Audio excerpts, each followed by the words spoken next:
Welcome friends to विटोर classes. तो एक क्वेश्चन है फ्रस्टम के ऊपर, या छेनक जैसे कहते हैं हम लोग। ठीक है, लेकिन ये कौन से बना है? शंकु से बना नहीं हुआ, ये पिरामिड से बना हुआ है। ठीक है, कुछ इस तरीके का ये दिखेगा। ठीक है, ये हमारा पिरामिड है जिसको यहाँ से 20 से काट दिया गया है। ठीक है, इस पिरामिड को काटने के बाद यहाँ से जो बन रहा है इसे छेनक बोलते हैं हम लोग। ठीक है, या फ्रस्टम कहते हैं। तो इसमें ये पूरे पिरामिड का हाइट दिया हुआ है, कहाँ से काटा है वो दिया हुआ है, ये जो फ्रस्टम बना उसका वॉल्यूम भी दिया है।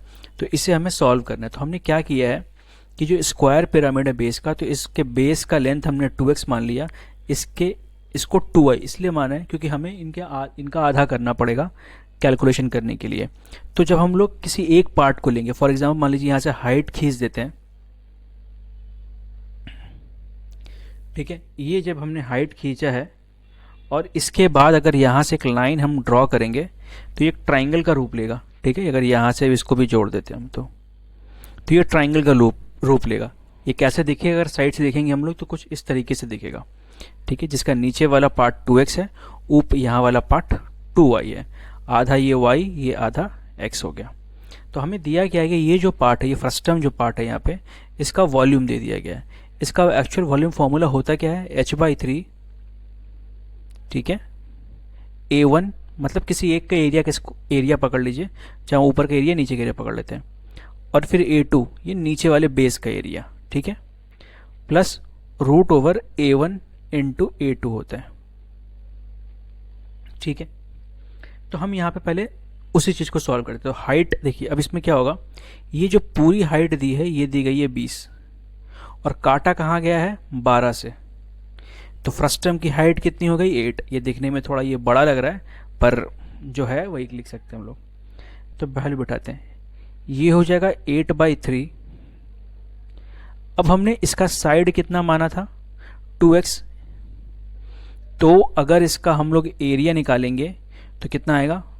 स्क्वायर का एरिया क्या होता है? Side square. तो 2x का स्क्वायर कितना हो गया? 4y² plus 4x square.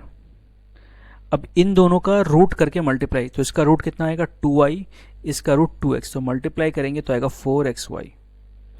इसके इक्वल टू दिया गया है आपको 4704। ठीक है, अब इसको कैसे सॉल्व करेंगे? देखिए, जब हमने बनाया है यहाँ पे, तो हम ये दो ट्राइंगल पकड़ेंगे, एक ये ट्राइंगल और एक नीचे बड़ा वाला ट्राइंगल। ये दोनों ट्राइंगल आपस में सिमिलर है क्योंकि ये दोनों आपस में पैरेलल होंगे, स्ट्रेट लाइन है। तो ये इसके इक्वल, ये इसके इक्वल, तो यहाँ से आप सिमिलर कर सकते हैं। तो जैसे ही सिमिलर होगा तो हम लोग क्या कर सकते हैं, यहाँ पे हम लोग लिख सकते हैं x/y। तो अगर ये बड़ा ट्राइंगल लेंगे तो बड़ा हाइट लेना पड़ेगा जो कि 20 है, और छोटा ट्राइंगल में छोटा ये जहाँ से काटा गया वो लेंगे तो 12। तो हम लोग x इक्वल टू ये काटेंगे 4 से 5 3 बार में। तो एक्चुअली हमें क्या निकालना है? बेस के एरिया। तो हम x equal to y equal to निकाल लेंगे। तो y इक्वल टू कितना आ जाएगा? 3x/5। अब यहाँ बिठाएंगे हम लोग, ये 8/3 आ गया। इसे 4y² लिख लेते हैं, और 4x को, अच्छा 4y को हमें बिठाना, सॉल्व करना, सॉरी। तो इसे 3x/, अच्छा मैं अलग से लिख लेता हूँ। तो 4 इंटू 3x का स्क्वायर 9y²/25 प्लस 4y², ये हो जाएगा 4 इंटू एक्स को रहने देना, ये हो जाएगा 3x/5 इक्वल टू 4704।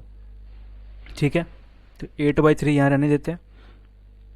नीचे अगर लेंगे हम तो 25 आ जाएगा।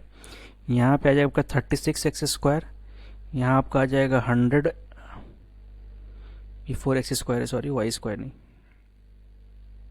ठीक है, ये 5 से 5 बार में कट गया तो हो जाएगा 60x²। तो ये ऐड करेंगे तो 196 आ जाएगा। तो x² इक्वल टू हमारे पास कितना हो गया? 4704 into 25 into 3 divided by 8 into 196।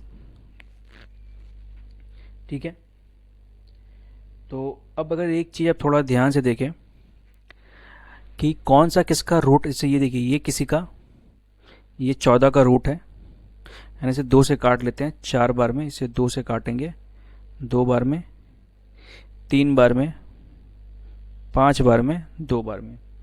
तो देखिए अगर हम रूट निकालने जाए तो x इक्वल टू नीचे हमारे पास 14 आ जाएगा। ठीक है, इस 25 का हम 5 निकाल सकते हैं।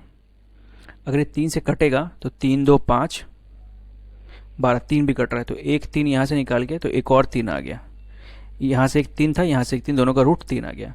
अब अगर सिर्फ इसको देखेंगे, इसको 3 से काटेंगे तो कितना बचेगा, ये 7, फिर बच गया आपके पास 8 4, तो ये आपका 28 का स्क्वायर था, बाहर निकल गया। 14 से कटे 2 बार में